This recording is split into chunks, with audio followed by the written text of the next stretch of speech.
So at PMQ's, Boris Johnson announced that by the end of the month, all COVID restrictions will be lifted as part of his plan to live with the virus. Yesterday, nearly 300 people died of COVID. They won't be living with it. Over the last week, over 1,500 people have died of COVID. They won't be living with it either. On that trajectory, by the time he lifts restrictions, another 3,000 or 4,000 people will have died. So who exactly gets to live with the virus, as he says, is frankly a lottery.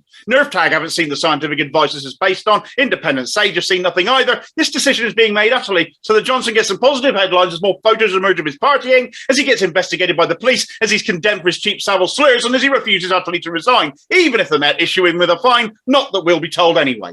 If all of that has made you angry and decided not to vote Tory, why the hell is a death toll rapidly heading towards 200,000 people not doing likewise? For most of us, a dose of the COVID is like a flu or the cold, and we shrug it off, but not everyone does. I caught COVID for the first time in the last week of January. I had sweats, a runny nose, a thumping headache, but it passed. My kids had it too, and then my wife caught it on the 28th. She had a headache, fever, all the things we had, but her temperature ended up topping 41 degrees. She felt nauseous, we figured because of the fever, but actually her body was failing to absorb oxygen, and she'd developed hypoxia. Her heart was racing, she was pale, she couldn't eat, couldn't drink, was breathless, and getting increasingly worse. And on the morning of the 2nd, her oxygen sats had dropped to 87. We called the ambulance. She was an emergency case. Despite that, the ambulance didn't arrive until gone 1 in the afternoon. We'd waited hours. Her sats had dropped to 83. She was, of course, taken in to join the permanent queue of ambulances waiting to get into the Royal Cornwall Hospital. She was there for 5 hours until she finally got in, but she got so stressed in that ambulance she tried to discharge herself, but was told if she left, she was going to die.